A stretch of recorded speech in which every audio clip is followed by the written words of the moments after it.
This is Gabriela Rodriguez from Las Vegas Weekly, and this is my story, the weekly Q&A from the March 19th, 2026 issue. Practical Magic. Special effects designer Eva Jacqueline on transforming the surreal into the tangible at local fabrication powerhouse Breakall Productions. Turning ideas, dreams, and fantasies into physical form is not for the timid or faint of heart. It requires a particular strain of creative audacity, the kind that thrives in the space between art and illusion. Las Vegas artist Eva Jacqueline knows this terrain well. Through a constant evolving blend of technical skill and artistic instinct, she helps craft hyper-realistic creations that unsettle, fascinate, and captivate global spectators in equal measure. Jacqueline's creative lineage is an eclectic one. With roots in photography, painting, and graffiti, she once pursued archaeology, drawn to the craft of excavation. That academic curiosity eventually led her toward casting techniques, a foundational skill in the world of special effects. That path ultimately brought her to Breakall Productions, a local fabrication studio founded in 2013 by master special effects craftsman Joshua Brokaw. Over the past 7 years, Jacqueline has honed her artistic abilities within the studio's workshop, developing skills that range from sculpting and painting to large-scale building and scenic design.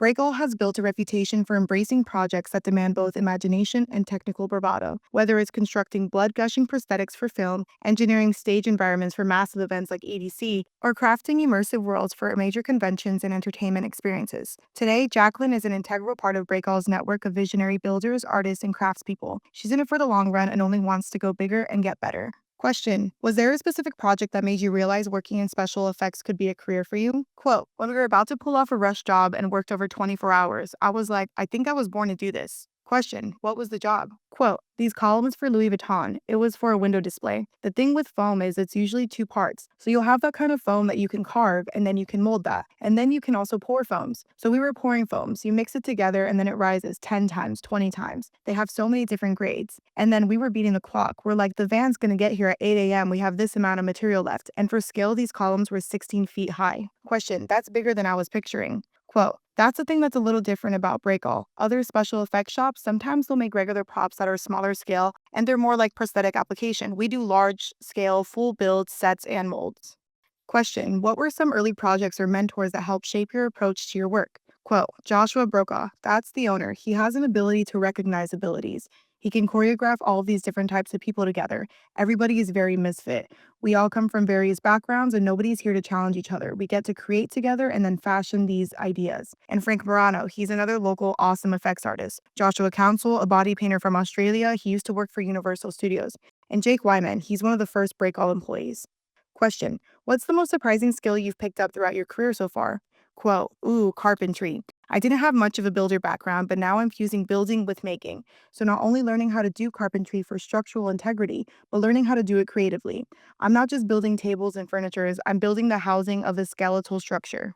Question: has a client ever pitched an idea that seemed impossible? How does the team approach that?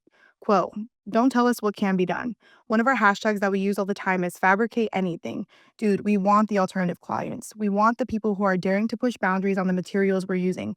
Maybe not push boundaries on time limits or budget, but more on the idea of what we can do to translate cool ideas and activations of visions. Question: what project are you most proud of working on? Quote: I really enjoyed Particle Ink. I like to be a part of something that may not be forever permanent, but I like the temporary permanence that our set had and that it served a purpose of inspiration.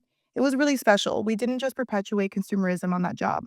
Question: what's something that the average person might not realize about your job? Quote: the manipulation of everyday items. You'd be surprised what some of these materials are. A lot of household things. Question: you're a woman in a male-dominated field. What has that experience been like? Quote: I think when you get into the builder side of it, sometimes it can be hard to define credibility in certain ways. Sometimes there will be little arguments with tough guys, but that's the thing. You've got to break that door at a place like this. It's a creative building, so you throw your rules out the window. Question: what continues to excite you about your job? Quote: it's exciting to create something that's used for a growing visual, audio, and textural culture of art. We're contributing to whether something is amateur or professional. We're contributing to the expression and the fulfillment of art and the perpetuations of that being a way to storytell using tangible, large, physical items to supplement some type of portrayal versus giving material to be read and seen. We're half experience, half art. Stuff gets pretty freaking redundant and we need more exciting things. We need things that stop us, that confuse us. Find this story and others online at lasvegasweekly.com.